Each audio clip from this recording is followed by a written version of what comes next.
environment Yeah. that I remember. So yeah, you should come back and take a visit. It'd be interesting to compare how sort of it's changed from your perspective if it's been like a long time since you've been here. Yeah. I mean, but I will say that was my impression too. I was always very overwhelmed, and like in every way, you're just like this. It's so incredible. So yeah. Look, listen, I've said to a few of my India friends here, it's like the only place where I've ever been sort of had culture shock was actually in India. When I first landed the first time, I think it was 2008 or something. And I remember sort of stepping out into the street in Delhi, and I could not like process what was going on. It was like, what do I do? It's like I wasn't clear what the heck I did. How do I get out of the way? There's no way to get out of the way. It's like you're in the flow, right? So I remember the first time like touching down in Mumbai, and you're on, kind of normal airplane experience. You could be anywhere in the world, and you step off, and the first moment you can feel the air, you're like, oh my gosh, and you're in a taxi to the hotel, and you're like, it's a different world. It's a whole different world. So yeah, it's a whole different world, and it's very unique. So I think when you go to Southeast Asia, which I think you've been to as well, you do get the Indic kind of culture there as well, a little bit, with the street stuff, the street chaos, the mopeds, and all that type of stuff.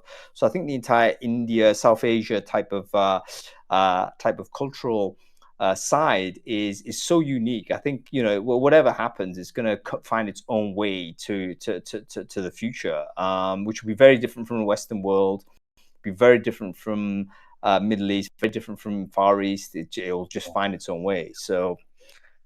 So yes, folks, we are reminiscing about traveling. I'm still in India, and hence I thought it would be interesting to speak to Jon about this, because he's a well-traveled man, and yes, what can I say? Very interesting place it is. Okay, let's firstly say hello to everyone and make sure that the basics are there. I just want to check on audio, folks. So if you can hear and see me and Jon, okay, please let me know on the chat in the comments whether that whether the audio and video is fine. Also, we should be broadcasting this from at least my LinkedIn. I think Rob Walker's doing this as well. Let me know, for instance, if you can hear me there. Just drop a comment in the thread there. Let me know. Actually, yeah, people can hear me in Crowdcast, which is all good. Getting a few comments now on LinkedIn as well, which is all fine as well. So we should be ready to go. Okay, Jon, let's do some confessions firstly. Actually, no, let's do some introductions. Jon Stross, I'm pretty certain everyone watching this knows who you are. But for the few who don't, can you quickly introduce yourself? Who are you? What it is you do? I am Jon Stross. I'm founder of Greenhouse. You have a lot more confidence in people knowing who I am than I have. But we started the company about 13 years ago now, and so I've been doing all manner of things at Greenhouse this whole time. Do you know what? I think you're right, Jon, because you're pretty much like deliberately behind the scenes as a founder of Greenhouse. So probably they may not connect you with the product, but I'm pretty certain everyone in recruitment does know Greenhouse as a brand. I mean, congrats to you on that sort of milestone. I don't know whether you think about it this way, but it's significant if everyone in the industry knows your products. Yeah, I mean, for me, it's still very vivid, like starting out. And so every time when I see people, they're like, oh, we all know Greenhouse. I'm like, oh, really? Like, how did this happen? So it's still kind of surreal to me. Yeah, it's crazy that that's the case, but well done on putting the product where it is. It's always like one of the top 5 type products, no matter what sort of territory, sector, or maturation as a business you have. It's right up there, and you're constantly innovating on that. And this is why it's always great to have you in conversation, Jon, because you're speaking and seeing so much from the behavior of all of your customer base. How many customers currently? I mean, obviously, don't say anything confidential, but do you know how many companies are using Greenhouse right now? I don't know the exact count. Something over 7,000, somewhere in there. 7,000 organizations. I don't know how many jobs that's processing. Probably hundreds of thousands, if not millions. Yeah. And it's so hundreds of thousands. Probably tens of millions of unique candidates applying, hundreds of millions of candidate applications. It's quite a scale we get to see across the industry. Yeah, which is why I really value sort of having some time with you, Jon. So thanks for breaking out of your busy day to share this, share with us. I know, by the way, folks, we're initially going to talk about a hiring insights report, but that's actually going to come out in a couple of weeks. It's not ready yet. So we thought, okay, let's just do a deep dive from Jon direct in terms of how he's seeing the market. So I think that's a unique perspective. I just had a conversation with the head of TA right now, actually. And he was kind of coming to me with a bit of a confession. He was like worried about what he was seeing. Was he going nuts? Like he was thinking, am I insane? Can you validate? And I was like, you know what? You should firstly speak to more people than just me. But I don't think you're going nuts. This is a really strange market as far as we've previously experienced it. And if you're having this sine wave of emotions, like going massive up and down roller coaster, I think that's a pretty normal play.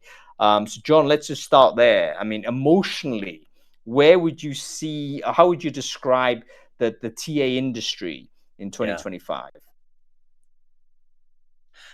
I would agree. It feels very unsettled.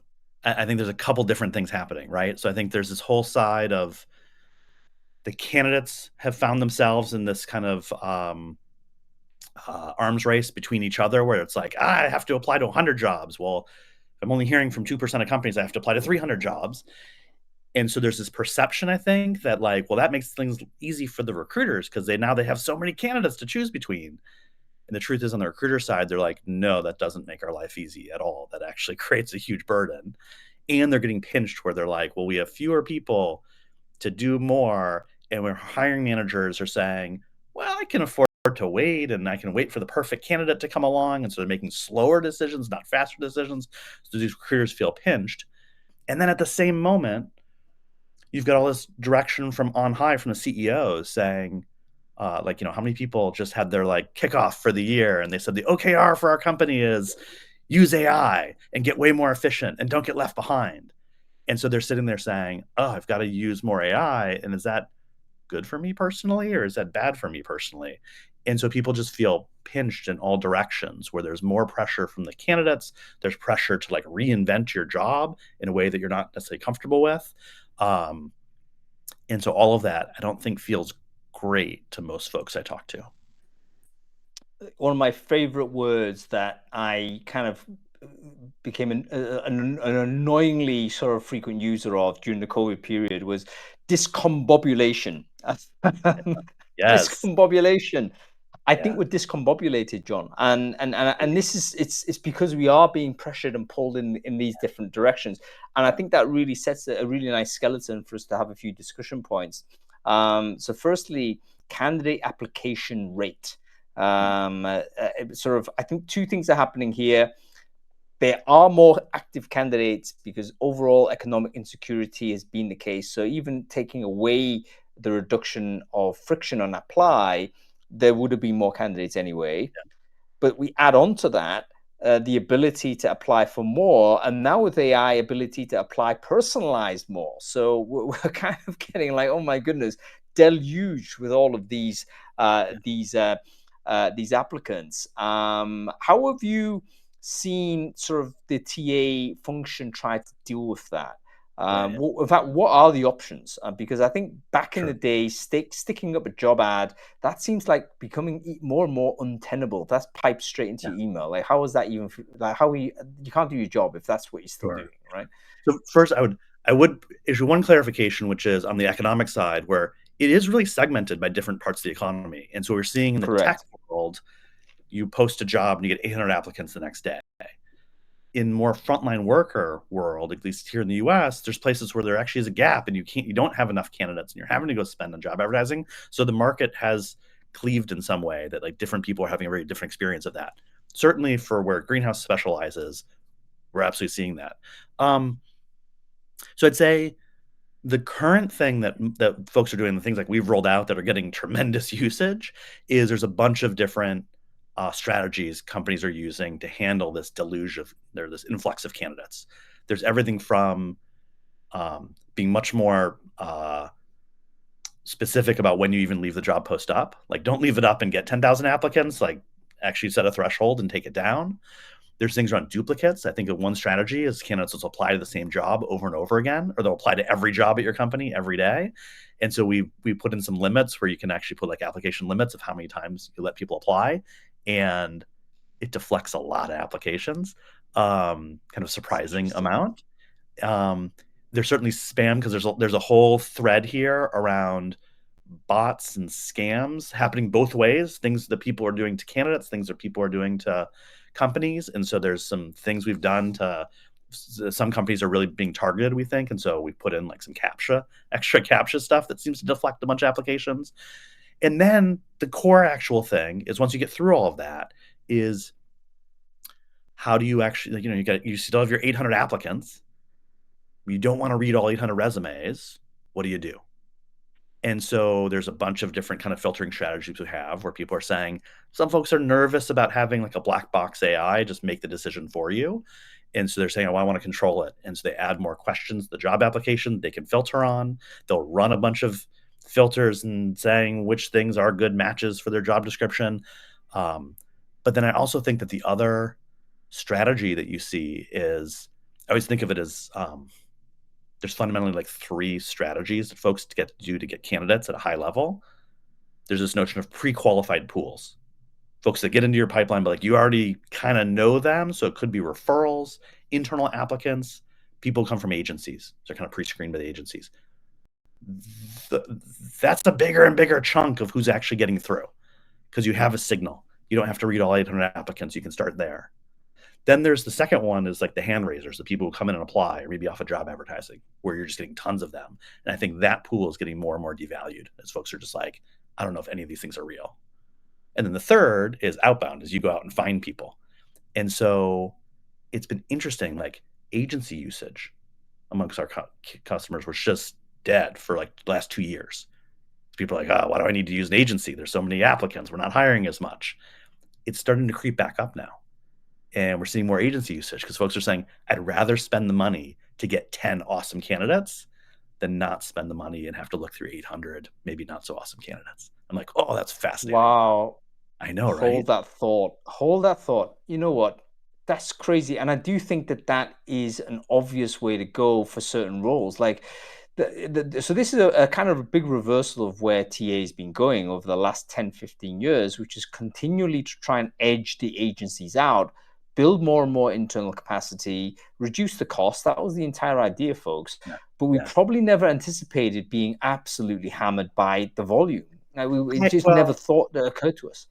I feel like there's been this narrative for probably 20 years that like, why should you have to use agencies? Because I think the theory was that they had some proprietary source of candidates and that's what you're paying them for. And so when LinkedIn came along and it's like, well, that's all the candidates, you'd be like, why do I still need agencies? And it's like, turns out that actually isn't what agencies are for. It's not about a proprietary source of candidates that only they have. It's that, I mean, there's a bunch of reasons what they do, but like they help you deal with uncertainty. So if you're not sure, you can't predict how much talent you're going to need or how much hiring you're going to do. You just don't build the internal capacity and you let them soak it up or not if you're not hiring. And so I always think that agency usage is a response to uncertainty. And to your earlier point of discombobulation, we're swimming in uncertainty. The other thing is just like to this point is like it outsources a lot of work. Like it's hard to do all this stuff. And when they just bring you, like if you do the chart of like different sources of candidates and you look at quantity versus quality, right? Like Indeed is going to give you a high quantity, but I don't know if it's as high quality. Referrals are going to give you a high quality, but usually low quantity. Agency gives you the exact right thing, right? The right amount of candidates that are probably pretty good quality. So it's expensive, but like does exactly what you want. So I think people have been predicting the demise of agencies for as long as I've ever heard, and it hasn't happened. And I actually don't think it's going to. No, they do something, and I say they, but it's also we, because most people in TA come from the agency background, but they generally provide a sort of a job aggregation sort of function market wide, and they are constantly speaking to a candidate pool, ideally ones that they're vertically specialized in, and so actually they may be able to cut through the noise very quickly if you have the right relationship with them. And I spoke to a few. And by the way, I'm in my mind's eye, I'm thinking this entire environment really benefits some of the micro players, like the solo operators that may have just got 10 years experience, deep knowledge in a particular region, vertical, or whatever it might be, got a huge internal database. They're the person that can really deliver value. I spoke to one of those agencies, actually, agent in Denmark just not so long ago, and he was providing such a top level service. I was thinking, man, this guy is gonna kill it. So he's doing things like the EB side. He's using AI on behalf of the candidates. He's got interview intelligence tech that basically demonstrates he's doing the interviewing. He sends snippets of the interview to the hiring manager to, hey, this is where he's talking about why he's this, that, and the other. And I'm thinking, what, of course I'd pay for this guy. That's like 25% easy. Well, I mean, I think you've been talking about a bunch is trying to forecast forward and say, so once all the AI things are launched and adopted, what will the role of recruiters be? And so that's the thing, we're obviously thinking about. And I think like you just described it. And so some of those folks may live in corporate TA and some of them may live in agencies, but like that ability to bring all this expertise to the market of like, well, what actually could you get for the budget you want? What actually is important? And can I help coach you through that is still like a craft ultimately that is really valuable and will continue to be valuable, even if you can AI away a lot of the transactional mess of recruiting. Yeah, really good point. We've got some skeptics in the crowd here, John, who are lambasting our endorsement of recruitment agencies. But I get it, guys. I get it. I mean, but there's been so much hate for agencies for so long. And everything we're trying to get rid of them. Like, oh, I get it. But like, they keep not going away. There must be a reason why. So I've always been curious about that. Why they keep, as much as everyone wants to say we're not using it, how come they're still around? So I think it's an interesting point. Yeah, and I think that, obviously, broad brushes aside, we're talking about specific suppliers, specific sort of expertise. Again, big part of the problem with agencies generally is simply the zero barrier to entry on that side. So a lot of like fly by night people just start trading. And of course, that's going to, dilute the quality control. But we all know, even the skeptics here, we all know there's third-party agents out there that, you would trust them with a particular job. So fascinating that you've seen agency usage go up. Can I ask, like, how do you know that, John? I mean, I've acquiesced to your claim without sort of querying, like, how do you, as a owner of a recruitment product directed to a TA, how do you know agency usage is going up? Oh, so a feature of our product is that our customers will actually invite the agencies to submit the candidates directly through our platform. So we have this view of what percent of jobs are they adding agencies to, how much are they just using the same agencies over and over again versus shopping for new agencies, and then ultimately of the candidates being submitted by agencies, how many are being hired. And so we watch that over time, and generally I think what we see is agency is very pro-cyclical business, right? So when times are good in 2021, it just shot up because everybody was like, oh my God, we have to hire. We don't have time to get internal folks. And so agency usage just shot up. And then when things turned around and slowed down, it plummeted. And so it's like a real canary in a coal mine for what's happening in the economy. So we always watch it for that reason, as well as just what's happening for agencies natively. Yeah, really, really interesting. Okay, let's talk about another sort of one of the big pressures that you mentioned. This is the sort of pressure from the top. There's no greater enthusiast for artificial intelligence and automation than a CEO. I mean, that makes sense as well. Like, you speak to anybody who is even not a CEO and pose them a scenario to say, hey, listen, if you're going to set up a business today, you do it without payroll, make like X amount of profit, would you do it? It's like, yeah, of course. So, we're in a scenario where we have this top-down pressure, and like TA is almost unique as a department, because firstly, it wants to apply, of course, and become streamlined, but then it can also see its kind of world shrink, because if all of the departments start shrinking, then actually isn't the function going to shrink in terms of value? What's the tough love sort of analysis of this, John? Like, what's your take? A couple of things. So I think one, that was absolutely the dominant thing we were seeing was actually a mixed message. When I go talk to heads of recruiting, they're typically the CEO is saying, we got to do AI, and not just to recruiting. They're saying it to every department. They're saying, I want to see that we're actually making progress. On the other hand, you have kind of security and legal saying, hey, wait, we're getting into deep waters here. Don't put PII into the machine. Who knows where it's going to go? And so be very careful. Don't get us in trouble from a bias perspective that there's all this like evolving legislation out there. And so there's like a kind of tinge of fear. And then you got the recruitment leader who's like, we're freaking busy. You want me to figure out how to reinvent my whole thing? Like, certainly there's people on the leading edge who you talk to a bunch, but most recruiting leaders are like, I don't know how to like implement ChatGPT to change my function, and maybe not a lot of budget to go like buy a bunch of startup products and see. And so over the last 2 years, it's been 2 years since ChatGPT, we've all been talking about it endlessly. And you say, do you think we've gotten to mass adoption? Like people have really most companies have figured out how to recruit using AI? And I'd argue, I don't think so. I think there's people on the edges who have gone pretty far, but like a lot haven't. And so my theory with it is that the way to cut through all of those tensions, or what I think is actually going to happen, in the way we'll get to like mass adoption, is we take that work off the head of recruiting and we just say, we're going to embed all this AI into your existing tool set, into your existing workflows.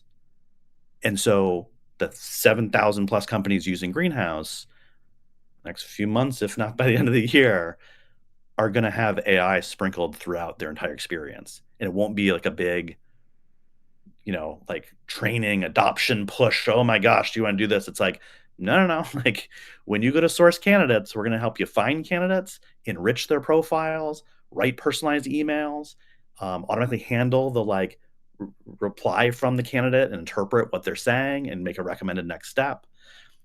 In top of funnel, there'll be all these different tools to help you sort through that top of funnel. For interviewing, we're going to help you set up the whole interview plan, scorecards and interview questions,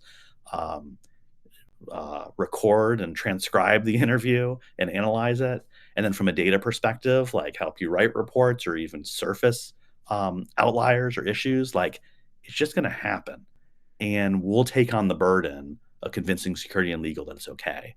And we'll help quantify for you. Look how much AI you're using. Look how many hours you're saving. Look how many insights you're getting.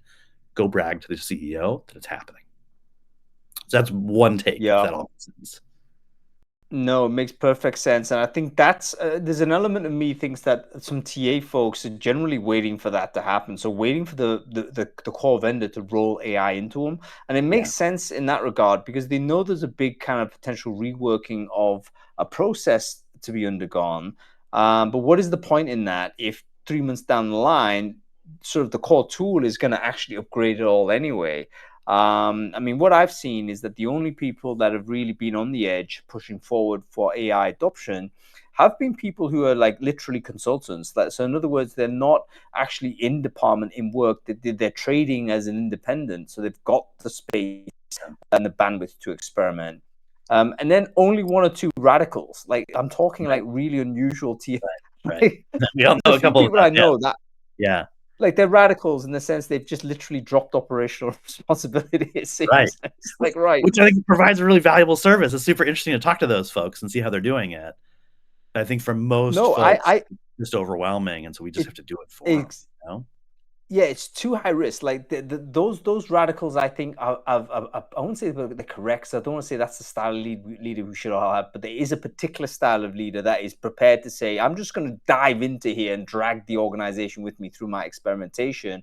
And if it means that we kind of suffer some operational inefficiencies in the exploration, so be it. But I think the DNA of TAs are always to be optimizing what we're currently doing now. And you know those experimenters are not really that far out. So the only other exception, by the way, are those organizations that are big enough to actually have like a kind of a HR tech internal counterpart. Right. I don't know how many of those that you've seen as customers, John, but I mean, you're going to have massive scale companies that will have a dedicated TA tech function internally that can do the experimentations and build the custom GPTs and stuff like that. Right. And I mean, I guess what I'd say is that's absolutely true. And typically what you see when I go to companies and you compare their sales ops versus their recruiting ops team, and their sales ops team is usually like 10x the size. Or it might be 5 people and recruiting ops might be 0 people, right? And so you're seeing there's there's just more capacity for messing with tools and trying things, and the ROI is so much clearer that it feels like in the sales ops world it's happening faster than recruiting ops, where there's only so many teams that have that team to do it. I think the other big tension we see is that people people in the same job will just have a very just different like human reaction towards it, where some folks are very nervous and say, what is this? Is this good for me or bad for me? Can we stick our head in the sand and pretend it's not happening? And other people, maybe sitting right next to them, will say, we have to use all this stuff or I'm going to fall behind in my career. And it's like a natural human reaction. Some people are going to be early adopters, some people are late adopters. And so as a leader, when you stand in front and say, hey, we're going to go adopt AI, or we're not, or whatever, you're going to freak out one of those two groups of folks.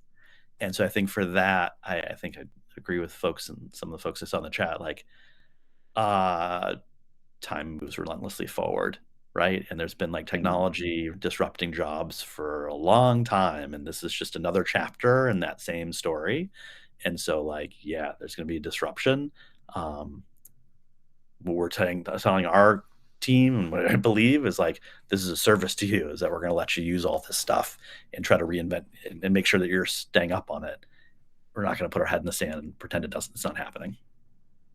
Yeah, really good. I want to bring in a kind of a related but tangential kind of phenomena, which is this kind of rise of the alternative workforce. Remember that, like pre-COVID, people were saying, yeah, it's all, the full-time workforce is this, but look at all of these alternative workers that we need to interact with, etc., etc. That's kind of got lost in the weeds as a result of shift to remote and AI now coming in, but it's actually super relevant, isn't it? Because suddenly companies will be able to think, you know what, we want to reduce operational costs. Okay, one of the ways we do that is to actually, change our way of thinking as to what type of people interact with our business. We don't have to have them all sitting on payroll and trying to invent jobs for them, but let's kind of use them more on demand. One of the big problems, though, is that there was never like an ATS is like fundamentally designed for FTE. So, what are you doing about it, Jon? It's like, are you creating like a technical, are you creating a universe that allows different types of people, freelancers, gig workers, etc., to interact with Greenhouse? Or are you thinking, actually, no, that's going to, at some point, that's still going to be a different system that manages freelancers? We want nothing to do with it. It's a good question. It's a mix. I think there's some companies, the way that they are operationalizing it and the scale at which they're doing it, like call it the true like gig worker companies, that like DoorDashes of the world, where the way that they're hiring and managing their DoorDashers is a whole separate thing. And they're having hiring and payroll, I think, all in one, and they're not necessarily doing that with a Greenhouse, right? On the other hand, there's folks who are saying, no, we're not quite at that scale. We're hiring and we're going to make the judgment, is this going to be a part-time person or a temporary person or whatever. And they're like, we're still going to run a structured interview process. It might be somewhat shorter, but we're going to do a similar-ish thing, but like the offer is going to look very different, and it's going to be there's going to be some operational different things. But they'll absolutely do that in Greenhouse, and like it's totally set up for that. So I don't look at it as so different until people get to the point where they're like, I want to go use an Upwork and see like they have the whole database of everybody, and I can go and do it there and do payroll through them and all of that. We're not quite doing that. Does that make sense? I think, yeah, it does.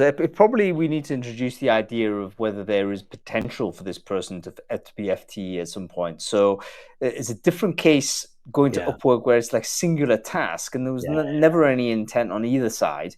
We just want this task done. The task is out. Fantastic.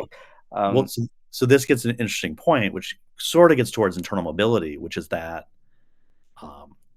I think historically that was just seen as like, well, you put up an internal job board and let people apply. But now I think what we're really saying is, in your CRM, when you think about like who are the pools of people that I can go proactively reach out to, it's not simply past candidates or strangers I find on LinkedIn. It's my current network of folks who might be working for me or my contractors. And so you want to be building a richer profile of those folks and using that as explicitly as a sourcing pool. I think is where that's going. Yeah, that's exciting. Pre-acquired candidates, you could call it. That, in fact, is another way to kind of deal with the applicant flow. Like, That's you right. may have already acquired that person. So why stick the advert out? If we can actually make it better to, find a way to reactivate what we've already collected, then potentially we don't have to go to advert immediately. So I'm sure a lot of recruiters would be interested in that play. I mean, so that gets to like a whole thing that we're working on is that, when we think about these different pools of like the pre-qualified folks, which we're talking about there, the hand raisers and the outbound, we're like, is it possible we could create a fourth, which is around this notion of intent of, it's not simply about is somebody skilled, like have the proper skills for your role, but like if they're showing intent, is that actually a relevant signal too? So, for example, we're just launching a feature called Job Alerts, where a candidate can like subscribe to a company and say, "Yes, I'm really interested in this company.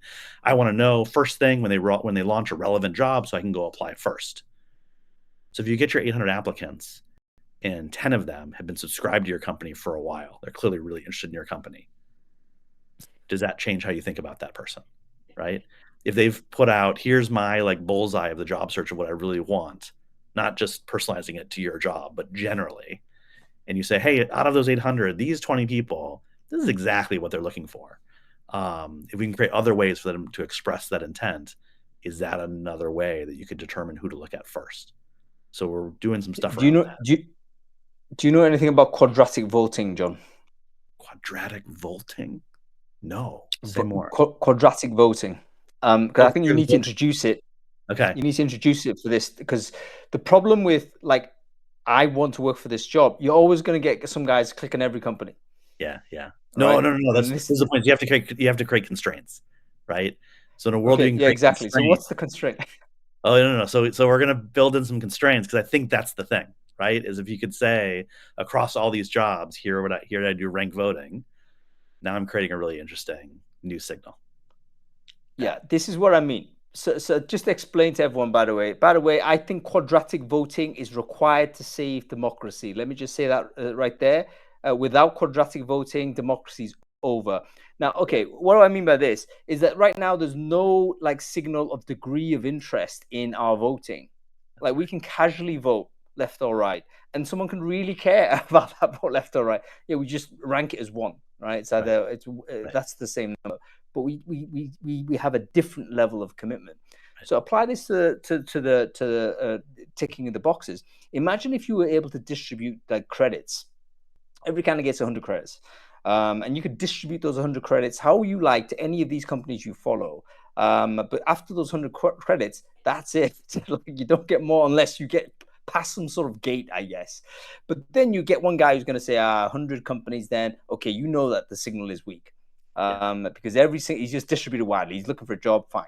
But then you get some other person that says, you know what, he's parked 50 credits here and 25 credits there, 25 credits there. You know he's super interested in that one company 50, and he's very interested in those 25. Right. What about the guy who's like putting everything in one company? Wow. Yeah. Aren't you interested as a recruiter speaking to that guy? I think you are.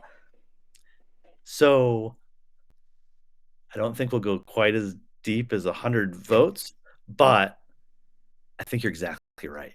And we're working on a bunch of that stuff.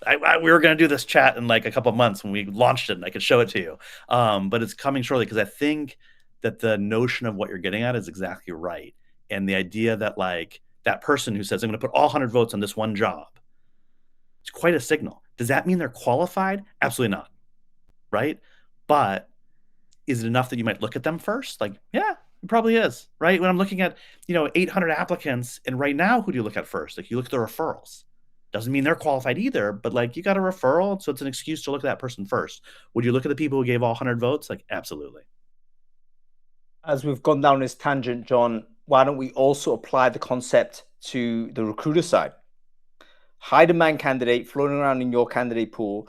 What if they could only apply like 100 units, 100 credits? Okay. No, let's keep going. So let's say you could let the candidate express their interest. And let's say you got one candidate who's like, I have a good job. I don't really need another job. I only want to hear from folks who are like the exact bullseye of my job search. And if it was somebody with these characteristics, I would entertain from them. I would like to hear from them. Outside of that, no, I'm invisible. Don't let anybody know about me. What if the next person comes along and says, actually, I need a job. So here's my bullseye of the job search, but I'm happy to hear from people who have any of this, right? And that becomes a way, like that becomes a pretty interesting database that I don't think exists today.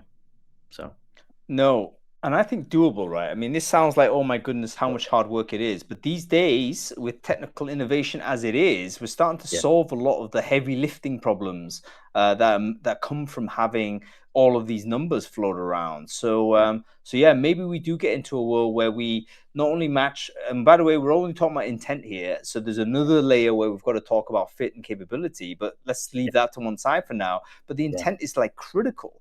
If all recruiters listening to this, the first question you ask is trying to identify intent. It's like, hey, are you interested? Do you know what I mean? Well, and then, like right now, like how do people like what like there's one way that you do it today, and I think everybody's seen it is cover letters. Right? Like everybody's like, oh, cover letters are kind of worthless, right? And do you really read the cover letters? They're all like written by ChatGPT and like they're all kind of generic. But the truth is, every once in a while you get one and you're like, oh, no. This person truly wants to work at this company in this job. And they've said stuff that really stands out, that they truly understand what this is and why they're so excited about this. And it takes a bunch of work for them to write that. It takes a bunch of work for you to discover that because you have to look at all of them. But I think we've all had that experience where you see a cover letter and you're like, oh, there's actually extra intent in this letter. To me, the analogous thing that works really well is college admissions. So I don't know. Actually, I don't know how bad it is in the UK. In the US here, what's happened is, back in the day, when I applied to college in the before times, like I had a typewriter, and every college had different essays, and there was a lot of friction. And I applied to 3 schools, and then somebody came along brilliantly and said, "Let's apply technology to this. We'll create the common app. You apply once, hit 25 checkboxes, and now you can apply to 25 schools." And so the number of applications just exploded. And the schools are like, oh my God, what do we do about this? Like in theory, it's great. You have tons of applicants, but the truth is you don't know who's actually going to show up. Right. And if you accept somebody, it's like, well, they applied to 25 different schools. So this whole yield rate of like, are they actually going to come if you accept them? It's kind of the same thing that's happened with job search. And so the way colleges handle it is they created an intent signal, right? It's called early admissions, where you can apply to 25, but you can only pick one. When there's a constraint, you can only pick one as your early admission. And if you say yes, then if they say yes, you actually have to go there. And I think that's a pattern you see in online dating apps, right? Is online dating used to be like really, or dating used to be very opaque, right? You go to the bar, you meet one person if you're lucky. Tinder comes along, you can meet everyone. You can swipe unlimited. And so they said, oh, no, we're going to create super like, where you have a constrained amount. And if you do that, then somebody knows you're really serious. And so I think that's where we're going with this, is like the same pattern of technology creating too much liquidity. It's not just about skills, it's also about intent. And so we got to apply that to jobs. What is the right level of friction for interaction? That's definitely something that we're kind of learning, because prior to AI, certainly we were all going down zero friction is the right way. But we didn't take into account essentially rational acting of someone who knows how to maximize that. And how many people are using it now, right? Like 2 years ago, how many people were using AI to apply, and how fast has that happened? So now you have a bot that applies. You have the same bot that wrote the job description and now grades it. I think we're circling the drain here, and I think we have to interrupt that. Let's talk about another way to present a signal. So what if we give up on text? So we have sort of text-based documents flying around. Actually, both are generated by AI. We human beings get frustrated reading this because we can't trust it anymore. We think, what am I even? Why are we chewing over this? We want video. Now, I think so far video is quite a compelling signal of intent, and also quite high friction. Because if you're able to shoot a quick video, 30 seconds, to explain why you're interested in a job, actually, I think, it's quite interesting. It's a bit of information there. Now, obviously, we're now walking well into, the dark waters of bias and, all that stuff is happening. I totally get it. But let's also recognize that as human beings, we're gonna respond to this. What's your take on video? Are you just generally thinking, look, we can't go there because of the bias issue, or do you think there's a role to play in how we use it if we are smart enough to figure out an acceptable way to use the tech? I don't like take it off the table and say no, we would never do that. That's crazy. I think you have to figure out some way that doesn't create too much friction for the candidate, and the hiring managers want to watch the 30-second thing. I think there's also a thing from the company side of how they can use video to explain the job and the hiring manager. So we're seeing some use cases of that. I think that's underplayed right now, is everybody's assuming, wow, it's so easy to get applicants, the companies don't have to try anymore. And I think that's actually totally wrong. Because a thing when you get 100 applicants or 800 applicants and you're not actually and most of them just mass applied, they may not be great candidates. And so I see an opportunity right now on the company side. If you lean in and you try really hard, your ability to stand out as a employer is actually really big right now. If you're not ghosting people when so many other people are. And so I think that's where there's a great opportunity with video relatively easily.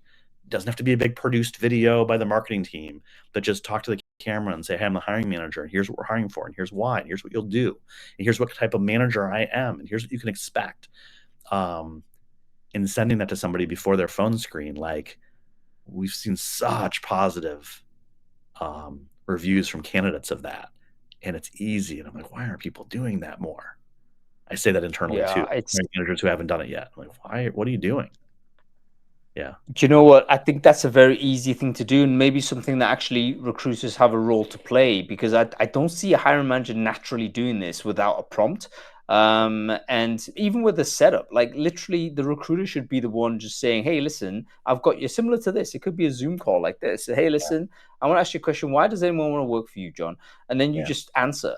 I'll just take that clip and I'll send it with your permission, of course. But that's basically it. It could be as simple an action as this. And I think that then elevates the job. And you know what will happen? It'll deter as many people as it'll attract. And that's good. Or I think that there's such a low bar right now, because we do these surveys of candidates and they're just feeling so mistreated, right? It's not just I applied and it was a black hole. It's no, I got an interview and then I got ghosted, or I got bait and switched. I started and it was not what they said. There's so much cynicism about the job search process, and there's so many companies who don't appear to be trying that hard. And so when you do the littlest thing of just in that email template that says, hey, you've got a phone screen coming up, have a link to this video from the hiring manager saying, hey, thanks for applying. Thanks for taking the time to talk to us. Here's what you can expect. Most folks don't do that, so you really stand out. The other big one is onboarding, right? Is that most companies haven't stepped back and think about onboarding and how does that experience go from the couple weeks before you start through the first month, and how do we choreograph it to make sure you have this good experience? Most companies are so lousy at it, right? And at best, they treat it as a, logistics exercise of making sure you have a computer and an email address and you're on payroll. The companies that go harder at that and say, no, we're going to actually welcome you into the community of the company and make sure you know everybody and the culture, where you fit in and all those things, God, they stand out so much. And so I think there's such opportunity for companies to do relatively easy things to stand out. I think this is actually one of the things that TA could do to really build their own internal profile as well. If you can get the hiring managers to do this, and obviously you need to understand the value or the impact of this behavior, then I think that's the stuff that basically lands well in terms of, look, we value this function, because you're elevating what they do, which is super interesting. Folks, a couple of questions flying into the chat. We're going to lose it in the chat. So if you do have a question for Jon, please do use the question sort of function on the right-hand side. Torrin, I think you've already done it. But yeah, just copy and paste your question or ask a question in the question section, and we'll get to them towards the end of this chat. Yeah, I feel like physically incapable of like multitasking. So I'm seeing all this stuff, and I'm like, I know Steve Levy, he has such great questions. I bet there's great stuff in there, and I like can't look and do both. So sorry. Don't worry. Ignoring Steve is kind of something you got to learn to do, Jon. Come on, you gotta engage. It's so interesting. I'm joking, Steve. No, but also the neurodiversity questions. A lot of people have said some really interesting things. So I really welcome this. People have said, hey, listen, some folks really have a problem with video. And then another person, Joanne, said, hey, some people actually prefer video. This is the thing. Like, it's impossible to have one sort of method of analysis or one net method of assessment that is suitable for all types. I think the aim of the game is that try and have a diverse set of sort of assessments for a diverse group of people, and then collate all of that information together before you make any one decision. But you're absolutely right. A lot of people struggle with text. I mean, we've locked into the idea of typing or writing out CVs and what have you. Guess what? A lot of people have historically always struggled with that. We never saw it because that's what we insisted that people do. So yeah. Okay. Let's switch tack to what TA should do in 2025. We've got these conflicts, we've got these stresses, we're discombobulated, but we also have these opportunities. We can get better. Clearly, we can see these growth sort of opportunities ahead of us as well. What's from your perspective, looking at all of the customers of Greenhouse, which are the functions that you've seen like perform better than others, and what are they doing? Is there anything that you could is there a trend that you can spot and you can say, actually the A+ guys are doing this. Maybe this is useful for the B+. I have a kind of a meta point that is always been applicable. Is when I go survey across the companies, what I see is there's one clear thing that separates. There's a whole chunk of people who look at recruiting and are just like, it's super busy. I'm just like running to keep up, and they're living like in the business at all times, scheduling interviews, getting offers out, whatever. And if you look and say, how does your org hire differently than it did 6 months ago? Or more importantly, how is your org going to hire differently in 6 months? They almost can't engage in the question. They're like, I'm just running around doing the thing. There's another set of people where they're able to like be in the business doing all the things, but then they can step back and work on the business. And they actually have a really strong opinion about that. And they say, no, every quarter, I'm going to take 3 things and get better at them. And that may take the form of, I'm going to use 3 parts of Greenhouse I didn't used to use, or maybe something that has nothing to do with us. But I can always get on a call and basically ask that question, and you can see where somebody's at. If you have the capacity to improve in 3 ways every quarter, over the course of 2 years, that's like a lot of things you just got better at. And you have the capacity then, whether it's candidate experience or AI or how you do assessments or how you sort, like you can solve most things. If you're so in the weeds that like you can't even grapple with that, you're never going to get better. And so, I always go to companies and just see that the recruiting function is kind of a microcosm of their whole company. And some companies like really care about the candidate experience, and some really care about efficiency and driving every last thing. And it's just a reflection of what their company cares about. But the thing I always look for is like, do you have that meta skill that you can step back and think about how do we improve our function and not just live in the moment? Does that make sense? It makes perfect sense, but I know what people might say, Jon. You're totally right, by the way. Like, this is what continuous improvement is. It's like being able to constantly, not accept status quo, look to try and improve these problems. But it's almost like what comes first. People are stuck in the weeds with a bad process. They want to try and like, okay, we get through this week, and next week we'll look at it. Of course, next week is going to be as bad as it was the week before. So there's a mindset shift needed, though. Like, they've just got to break off it, because I don't think it ever clears, right? It never clears off naturally. I think, I think when people get really stressed about that, of like, which order do I do all of this in? We always have that with our product priorities. People are like, there's 10 great features we can do. I'm like, I'd rather do all 10 in the wrong order than 2 in the perfect order. So like, let's not spend all of our time trying to prioritize and argue and then get nothing done.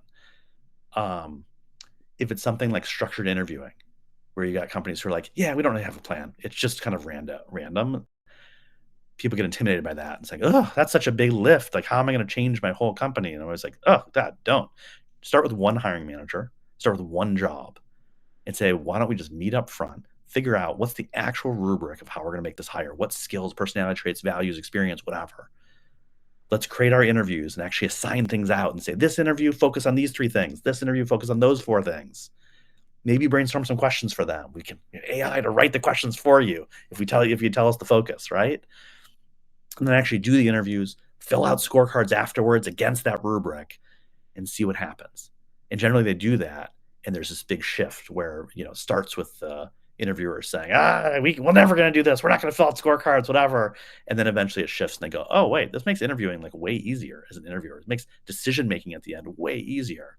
And then it starts to spread in the org, and people go, oh, I never thought that was going to work, and now it does. But you don't have to start so complicated.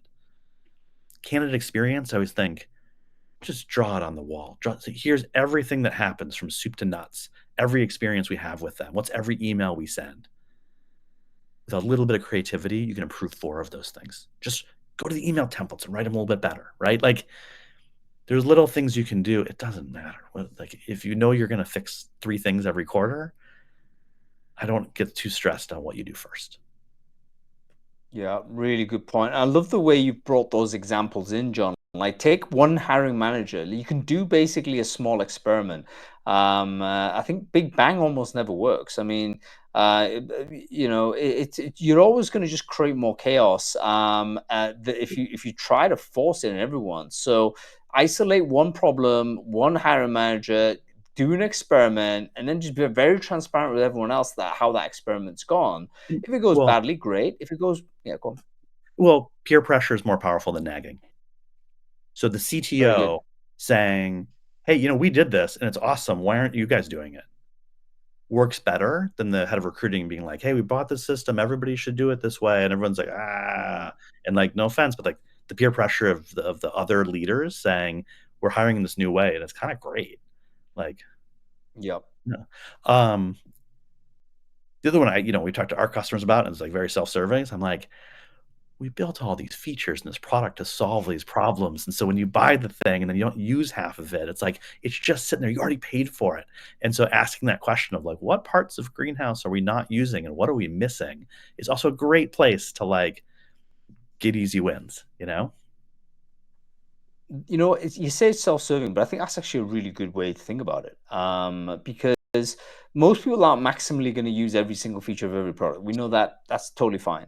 Yeah. However, it could well be there's certain features that are actually sort of because it's built in the tool, it'll actually sort of focus your attention on something you might have otherwise ignored.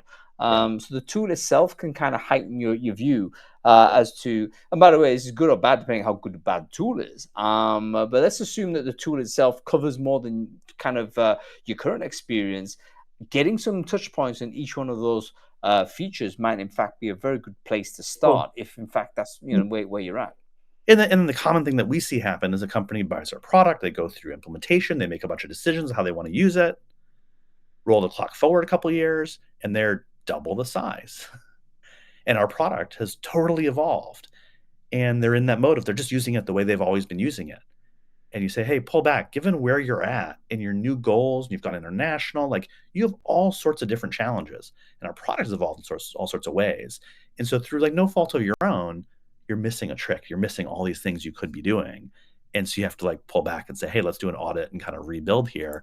And you get all sorts of benefits. And so I think that's a really common thing that we see happen that is like no shame. It's just easy to happen. Yeah, fantastic. Folks, let's shift to questions because we've only got 5 minutes left. Let's see I'm just going to ask them. There's only 2 people here. Okay. Torrin Ellis, first guy who's asked the question. I'll read it out for everyone. Oh, actually, you can see it here. That's a new feature of Crowdcast. So I'll read it out anyway for the people who want to hear it. John, the decision to sprinkle AI across the sort of across the platform, was that sort of a decision you made based on the data, or did it kind of like, what was the motivation behind how you decide to deploy AI across Greenhouse? Let me say corner of the market. It's like, so dominant. That's great, Torrin. I mean, I think we, by nature, have always been skeptics of fads, right? So when people said, John, what is your blockchain strategy? We were like, I don't know. I don't think we're going to do it just because that's the thing of the moment. I think when AI came along, we looked and said, that's a really neat way to solve problems we've always wanted to solve. And so we look and say, well, geez, we always had this issue of how do we get people off the mat on structured interviewing, where they don't have any scorecard attributes, they don't have any interview questions, they have a blank sheet of paper, and they're like, oh God, that's hard. How do I even start? We say, this is a great use case for it. And so I don't think it came from the cynical thing of like, we have to have AI because everybody else has AI. It came from there's profound problems we've always wanted to solve, and this is actually a really neat way to solve them.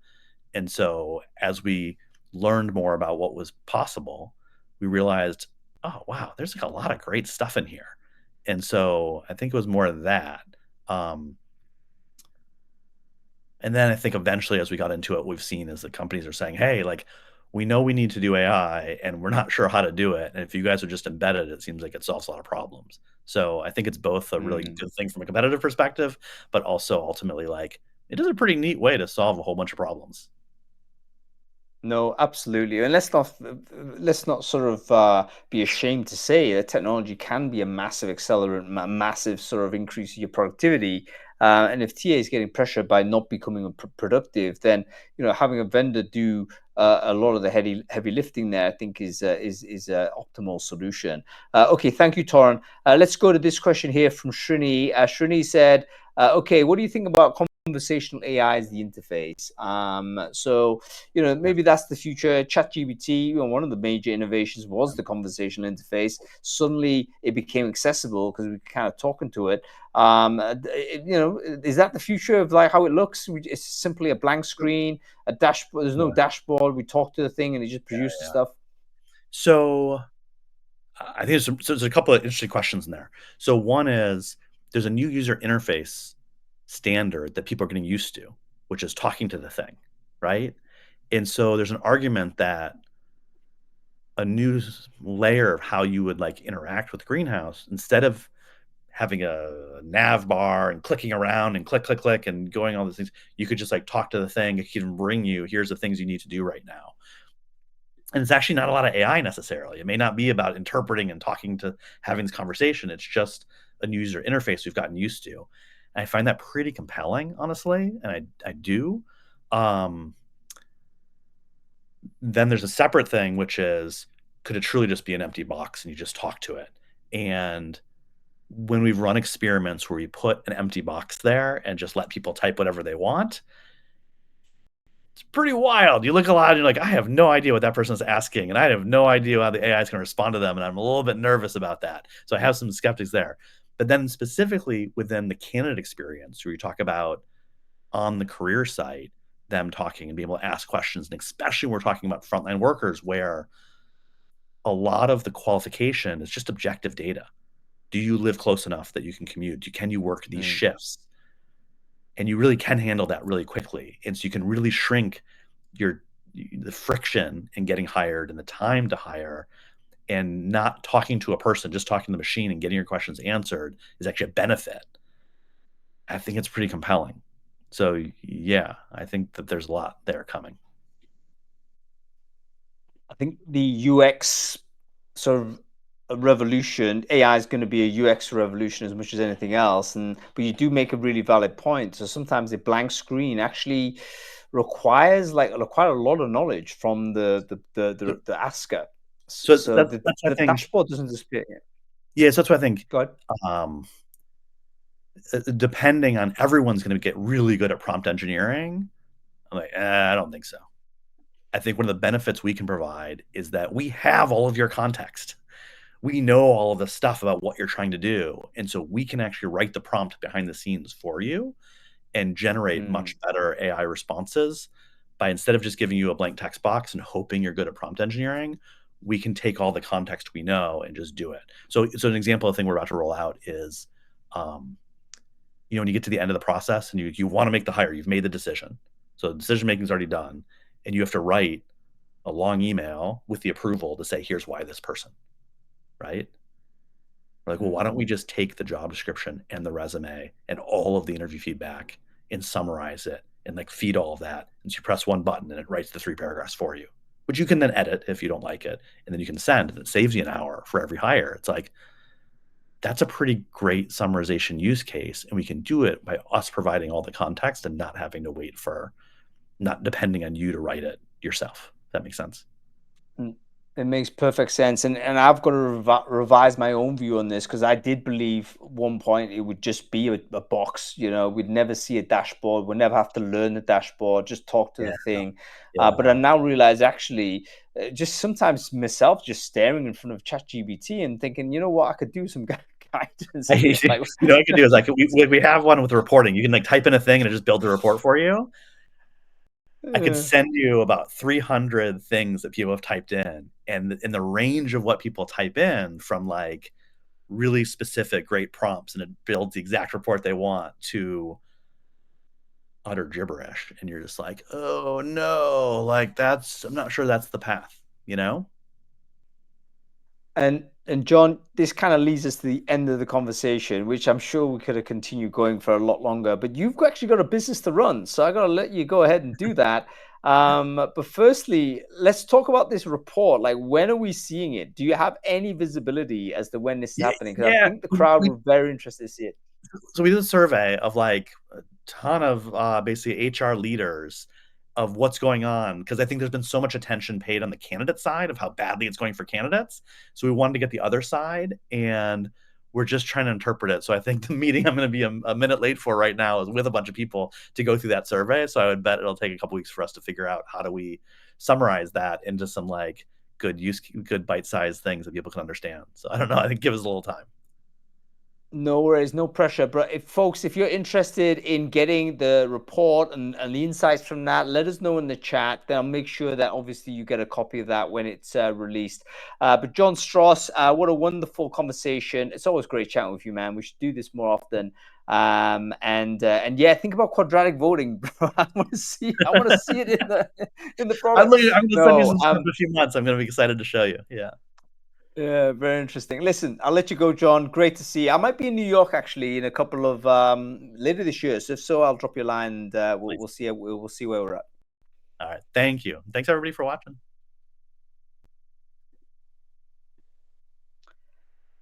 Jon Stross, everybody, make sure you follow him on LinkedIn. He is an infrequent poster, but when he does post, he's someone worth paying attention to and just generally worth following. Obviously, you can see from that conversation, one of the smartest people in our industry.